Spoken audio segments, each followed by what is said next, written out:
Let's start off with this. A remark from Pope Leo XIV is reverberating far beyond the Vatican. It came amid controversy over honoring long-term U.S. Senator Dick Durbin from the Holy Father's birthplace in Illinois. Now, the Pope Leo also spoke about the broader moral responsibility of leaders and urged Catholics and all Americans to look at the full ethic of life. Someone who says I'm against abortion but says I'm in favor of the death penalty is not really pro-life. So someone who says that I'm against abortion but I'm in agreement with the inhuman treatment of immigrants who are in the United States, I don't know if that's pro-life. So they're very complex issues. I don't know if anyone has all the truth on them, but I would ask first and foremost that there be greater respect for one another and that we search together both as human beings, in that case as American citizens or citizens of the state of Illinois, as well as Catholics, to say we need to really look closely at all of these ethical issues and to find the way forward as church. All right, with us to examine Pope Leo's comments a little further is Susan Reynolds, Associate Professor of Catholic Studies at the Emory University. Hello, Susan, welcome to the show. It's good to be here. All right, what stood out to you most about Pope Leo's comments? Well, I think what stood out to me most is the fact that he was articulating precisely what Catholic moral teaching upholds, which is this incredibly expansive view of what it means to consider life sacred, with a particular preference for life that's most vulnerable. So, of course, we hear a lot about the life of the unborn, but also the life of the migrant, the life of the person who's poor or destitute, the person who's at the end of their life, the person who's lonely. I think here in the United States, because of the particular contours of our political situation and the sort of shallowness sometimes of the political debate, being pro-life gets equated with opposing abortion.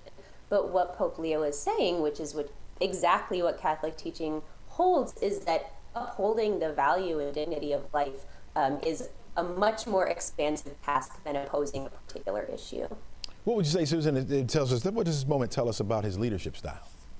What I think is so interesting is that people are very naturally sort of juxtaposing him to his predecessor, Pope Francis, who was very outspoken, very fearless, had a very different sort of style. Leo's much more reserved, but you can see there's that same sort of boldness and a kind of deliberateness in saying, okay, what's exactly the word that this context needs to hear? It's interesting because Francis stirred up a lot of controversy among conservative Catholics in the United States who would try to dismiss some of his more challenging statements by saying, well, he's speaking out of a different context.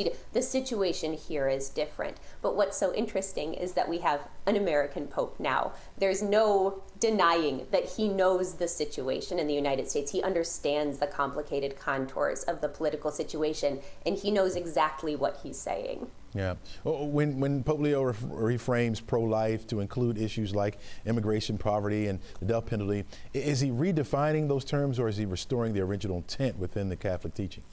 Yeah, not redefining at all. As I said, this is what the Catholic Church holds. This has been, it's often referred to as the seamless garment of life. That's a quote from Chicago's Cardinal Bernardine several decades ago. But this kind of consistent ethic of life that looks at all life, whether it is unborn or at the end of its life, whether it is innocent or guilty, all as possessing the same fundamental dignity. There's no borders, there's no national borders in the Catholic understanding of life. It's, you don't say, well, I value the people around me, I value people who are American citizens more than people who are foreigners, so-called, or illegal. No, everyone possesses the same fundamental dignity in the eyes of God, in the eyes of the Church, and that's what he's saying. Yeah. Could this reshape how Catholics engage with issues, not just abortion, but social justice, capital punishment, and healthcare?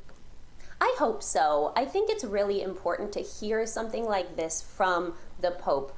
academics, theologians, people who are sort of professional Catholics use this sort of language all the time. You know, when we speak about social justice or Catholic social teaching, and it's kind of news to people very often that, oh, wait, when we talk about being pro-life, we're actually talking about all of these issues. So I think it's really important that the Pope spoke so clearly, really to American Catholics, saying, no, really, this is right at the heart of it. This is right at the center of what we believe. Yeah. For everyday Catholics sitting in the pews, what's the takeaway from this and how they should live out their daily lives?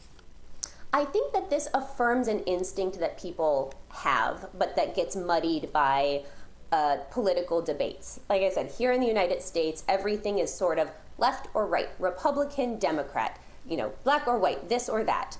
We have this very kind of two-party system that we make of all issues. Is this issue liberal or conservative?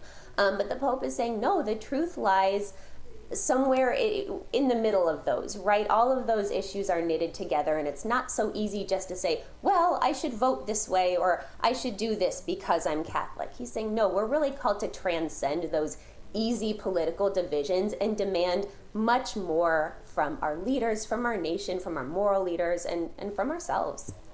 Yep. All right, Susan Reynolds, thanks so much for your insight this morning. Really appreciate it. Thank you.